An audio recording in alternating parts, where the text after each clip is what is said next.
Okay, traders. So now we're just gonna take a look at a few examples on the moving averages.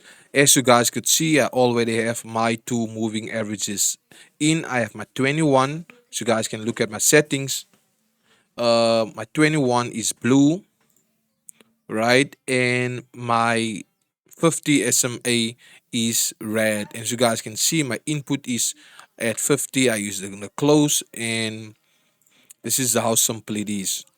So as I did say in the previous video, once price trading under our moving averages, right, we most likely, let me just make this thing a bit bigger, right, we will most likely look for shells into the market, right? This is how we will use our moving averages in this scenarios. Once price time to trading above our moving averages, we will trying to look for buys. Here price time to create a crossover, right? Crossover is really important, guys. Once we have a crossover and we're trading under, right, we're trading under our moving averages, we will look for sells.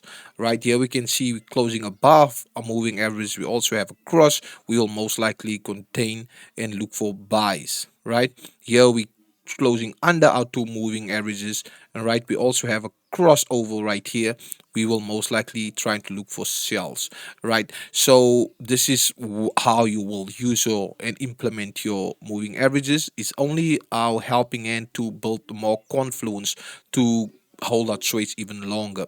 Here you guys can see price starting to create a correction for us right here, right? A correction for us right here to the upside. What correction is this?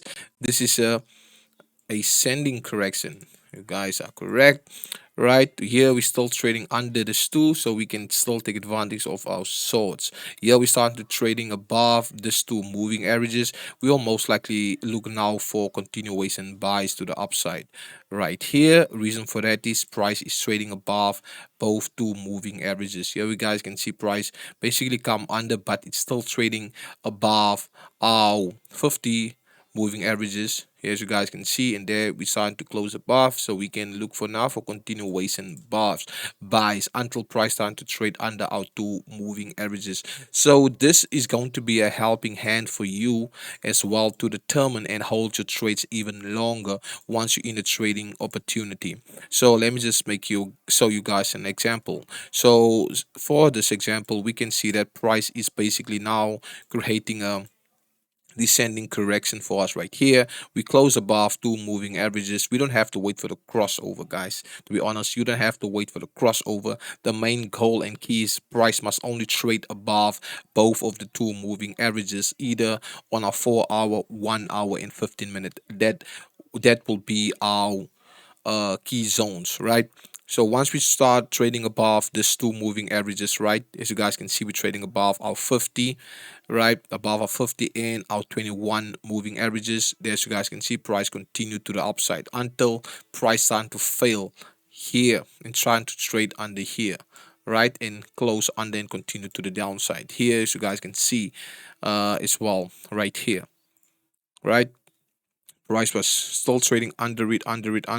Here, price time to close above right here, right? This is where we'll most likely trying to take buys, take price to the upside. Reason for that, we have confluence right now. That price will continue and maintain to the upside because what we have only confluence from our two moving averages. That price will continue and maintain to the upside right now, right? So this is going to be a really good helping and for you as well to see how price will behave, and you can hold your trades even so much longer.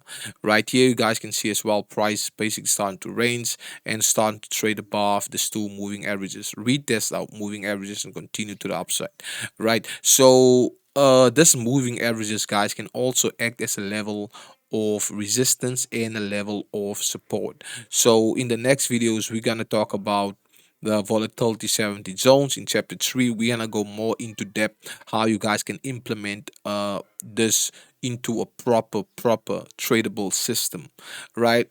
This is only some layouts that you guys must understand. This is how you build your toolbox to have the right mindset once you're going to trade. You must understand why we're gonna use this moving averages and what it stands for, right? So the main key is once we trade above our two moving averages, only keep this in mind. I don't want to overwhelm you guys. So once we're trading above both two moving averages, guys, we're gonna look for buys. Once we're trading under or below both moving averages, we only gonna look for sells, especially on our 4 hour time frame and on our 1 hour time frame. That is our high confirmation. Once price time to trade under or above our moving averages, we will most likely trade price in that particular way.